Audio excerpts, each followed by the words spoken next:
Mahkamah Kehormatan Dewan DPR RI akan memanggil Menko Polhukam Mahfud MD dan Ketua Indonesia Police Watch Sugeng Teguh Santoso setelah menggelar rapat pleno yang membahas perkembangan kasus Irjen Verdi Sambo. Menko Polhukam dan Ketua IPW akan diundang pada 25 Agustus terkait perihal pernyataannya yang mengaitkan kasus Verdi Sambo dengan anggota DPR termasuk soal dugaan aliran dana.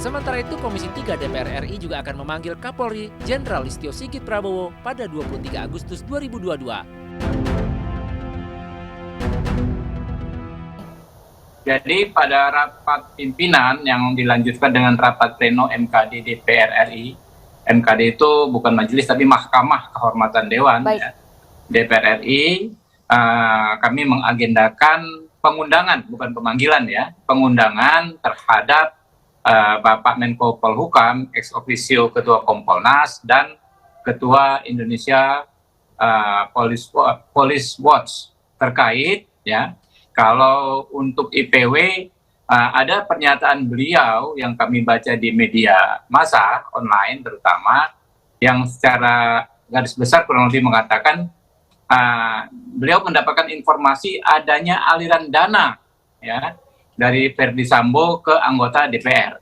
Nah ini tentu kalau memang benar dan dapat dibuktikan itu merupakan pelanggaran kode etik DPR sekaligus pelanggaran hukum yang harus kami tindak. Dan kemudian kalau Pak Menko Polhukam di media online juga di podcast Deddy Corbuzier kami mengikuti secara garis besar bahwa Verdi Sambo menghubungi anggota DPR untuk melakukan rekayasa ya, soal tembak-menembak tersebut. Nah kami juga pengen tahu apakah ada anggota DPR yang diketahui Pak Menko Polhukam ex officio Ketua Kompolnas yang melakukan atau ikut melakukan perekayasaan ya, merekayasa di kasus Verdi Sambo ini. Tentu itu juga merupakan pelanggaran kode etik anggota DPR sekaligus pelanggaran hukum. Nah kami berharap kedua beliau tersebut bisa hadir hari Kamis tanggal 25 Agustus yang akan datang di MKD DPR RI. Sementara itu, Komisi 3 DPR RI juga akan memanggil Kapolri Jenderal Listio Sigit Prabowo pada 23 Agustus 2022. Komisi 3 akan meminta penjelasan terkait kasus kematian Brigadir Joshua yang diotaki mantan Kadif Propam Irjen Verdi Sambo dalam rapat dengar pendapat.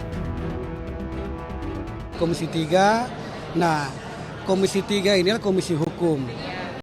Ketika sebuah persoalan sudah berjalan sesuai dengan koridor hukum, ya tentu Komisi 3 memantau itu dan menganggap bahwa itu berjalan dengan baik, tinggal kita melakukan pengawasan saja. Bukan berarti kita diam, bukan berarti kita tidak mau tahu tentang persoalan-persoalan hukum yang ada di Republik ini, terutama persoalan Brigadir J. Semua ini menjadi pantauan kita, baik anggota maupun pimpinan lebih-lebih. Selaku mitra kerjasama Polri, Komisi 3 akan menggunakan fungsi pengawasan serta pemantauan terhadap kinerja Polri dalam mengusut tewasnya Joshua dengan dalangnya seorang jenderal bintang 2 kepolisian.